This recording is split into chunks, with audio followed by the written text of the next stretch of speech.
എല്ലാവർക്കും നമ്മുടെ അടുത്ത വീഡിയോയിലേക്ക് സ്വാഗതം. നമ്മൾ ഇതുവരെ പഠിച്ച ലെസൺസ്, കരാത്തെ ലെസൺസ് നമ്മൾ കണ്ടു. പഞ്ച്, ബ്ലോക്ക് എന്നിവയാണ് നമ്മൾ പഠിച്ചത്. അടുത്തതായി നമ്മൾ പഠിക്കാൻ പോകുന്നത് കിക്കാണ്. നമുക്ക് പലതരം കിക്കുകൾ കരാത്തയിലുണ്ട്. അതിൽ ആദ്യമായിട്ട് നമ്മൾ വൈറ്റ് ബെൽറ്റ് സിലബസിൽ ആദ്യമായിട്ട് നമ്മൾ പഠിക്കേണ്ടത് ഫ്രണ്ട് കിക്ക് എന്ന് പറയുന്ന കിക്കാണ്.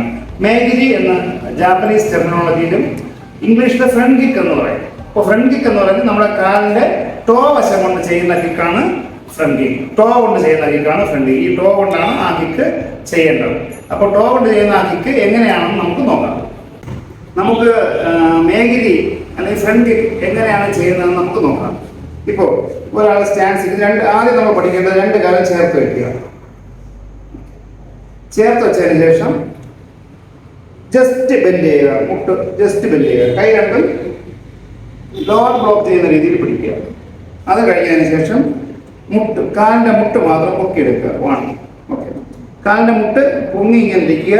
കാലിന്റെ ടോ ഈ വിരലുകൾ പുറകിലോട്ട് മടങ്ങിയിരിക്കേണ്ടതാണ്. അത് കഴിഞ്ഞ് മുട്ടിന് അനങ്ങാതെ കാല് സ്ട്രൈറ്റ് ആയിട്ട് കിക്ക് ചെയ്യുക. ഓക്കെ, രണ്ടാമത് കിക്ക് ചെയ്തതിന് ശേഷം കാല് തിരിച്ച് ഇതുപോലെ മടക്കുക. തിരിച്ച് പൂർവ്വസ്ഥിതിയിലേക്ക് കൊണ്ടുവരിക. ഇങ്ങനെയാണ് നമ്മൾ കിക്ക് ചെയ്യേണ്ടത്. ഇതിന്റെ ഫ്രണ്ട് വെർഷൻ എങ്ങനെ നോക്കാം.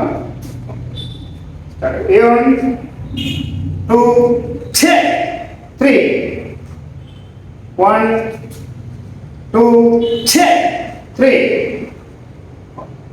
ഇങ്ങനെയാണ് നമുക്ക് കിക്ക്, ഫ്രണ്ട് കിക്ക് ചെയ്യേണ്ടത്. അതിന്റെ സൈഡ് വെർഷനും ഫ്രണ്ട് വെർഷനാണ് നമ്മൾ കണ്ടത്. ഇനി നമുക്ക് അടുത്ത സ്റ്റാൻസ് എങ്ങനെയാണെന്ന് നോക്കാം. അടുത്തതായി നമുക്ക് നമ്മളിപ്പോൾ ചെയ്ത കിക്ക് സെൻകുസുരാച്ചി സ്റ്റാൻസ്, അതായത് പവർ സ്റ്റാൻസ് അല്ലെങ്കിൽ ഫോർവേഡ് ആൻഡ് ബാക്ക്വേർഡ് സ്റ്റാൻസിൽ എങ്ങനെയാണ് ചെയ്യുന്നതെന്ന് നോക്കാം. സെൻകുസുരാച്ചി മേഗിരി കമായി. ഇതുപോലെ തന്നെയാണ് ചെയ്യുന്നത്. 3 സ്റ്റെപ്പായിട്ട് ആദ്യം ചെയ്യാം. സ്റ്റാർട്ട്.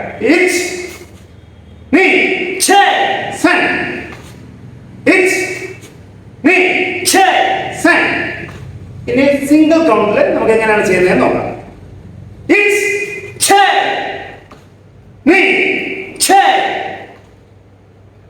ഇനി നമുക്ക് ഇതിന്റെ സൈഡ് വൈസ് എങ്ങനെയാണ് ചെയ്യുന്നത് നോക്കാം. സെൻകുസുരാച്ചി സിംഗിൾ കൗണ്ട്.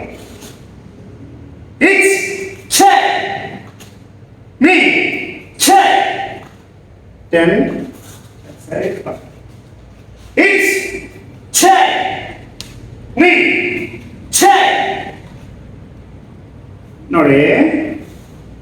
നമ്മൾ ഈ രണ്ട് സ്റ്റാൻസിലും നമുക്കിത് വൈറ്റ് ബെൽറ്റില് ഈ രണ്ട് സ്റ്റാൻസിലുമാണ് നമ്മൾ ഈ കിക്ക് ചെയ്ത് പഠിക്കേണ്ടത്.